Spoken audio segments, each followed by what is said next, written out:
3,5 juta kendaraan diprediksi meninggalkan Jabodetabek via 4 gerbang tol utama pada masa mudik Lebaran 2026.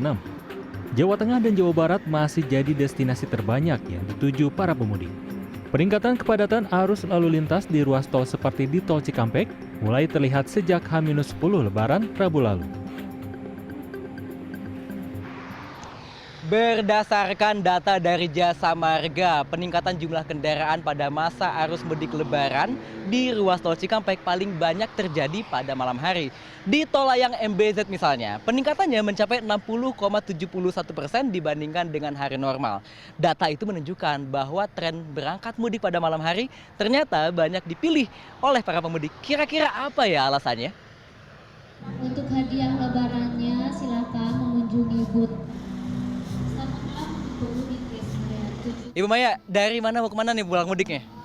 Mau ke Bandung. Oke, ini baru berangkat malam-malam. Kira-kira apa sih alasannya berangkat mudik malam hari dan kenapa hari ini? Karena udah bisa WFA kebetulan dari kantor. Terus kebetulan juga ibu lagi sakit. Jadi kita mudik lebih awal. Kenapa milih mudiknya malam hari, nggak siang? Karena nunggu buka puasa. Ya. Jadi biar puasanya tidak terganggu ya? Iya, betul. Pak Fajar, ini mau pulang kampung dari mana ke mana? Dari Depok mau ke Cilacap. Oke, lewat tol Cipularang itu artinya nanti akan keluar di Cilenyi. Oh, lewat selatan ya? Lewat selatan. Kenapa milih selatan? Jalurnya lebih santai, banyak pemandangannya juga. Tapi yang pengen saya tanya ini, kenapa Bapak sekeluarga berangkatnya malam hari, Pak? Oh, karena saya kebetulan bawa anak 2. Jadi biar lebih nyantai. Kalau siang kan panas, mungkin anak-anak nggak nyaman gitu. Kalau malam mungkin mereka bisa istirahat sambil di jalan. Jadi saya lebih tenang bawanya gitu. Di satu sisi, pergi mudik pada malam hari dinilai bisa menghindari kemacetan, tidak panas, dan tidak mengganggu puasa bagi mereka yang menjalankan. Tapi di sisi lain, mudik terlebih lagi mengemudi tengah malam punya risiko tersendiri, mengingat jam biologis manusia pada umumnya tengah memasuki fase tidur. Lantas, apa ya yang harus dipersiapkan, mesti dihindari, dan bagaimana kiat aman mengemudi tengah malam? Ini dia jawabannya. Menurut penanggung jawab medis di salah satu posko mudik rest area kilometer 57 Tol Cikampek, pemudik harus dalam kondisi fisik yang prima dan sudah tidur minimal 7 jam sebelum mengemudi. Selain itu, pastikan tidak mengkonsumsi obat-obatan yang menyebabkan kantuk sebelum berkendara. Tentunya, jangan abaikan sinyal-sinyal tubuh ketika mulai terasa lelah. Kami sarankan bahwa setiap mengemudi 2-4 jam, kami sarankan untuk istirahat terlebih dahulu ya.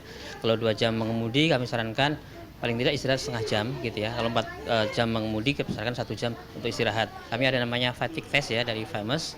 Kita bisa lihat di situ, nanti kita lihat respon kita terhadap suatu rangsangan. Kita melihat kalau memang responnya kondisi mengantuk, berarti memang perlu istirahat seperti itu. Oke, tanda-tanda tubuh apa aja sih yang terjadi biasanya ketika kita di jalan nih, ketika sudah mulai mengantuk ya, selain menguap? Kadang-kadang kan ada yang namanya microsleep, tidak disadari tiba-tiba kita udah lep aja gitu tidur. Iya, artinya kalau kita sudah mengalami menguap yang berlebihan, yang sering, itu udah tanda-tanda awal ya. Kemudian juga udah mulai hilangnya konsentrasi gitu ya. Itu sudah kita harus waspada gitu ya. Jadi kita tidak bisa mengabaikan bahwa ini suatu hal yang normal gitu ya. Justru itu satu tanda awal kita bahwa itu sudah mulai cari tempat buat istirahat gitu ya. Komite Nasional Keselamatan Transportasi KNKT mencatat 60% kecelakaan kendaraan darat pada rentang waktu 2024-2025 disebabkan oleh faktor kelelahan atau rasa kantuk saat mengemudi. Mahardika Utama, Sony Sulistiono, Cikampek, Jawa Barat.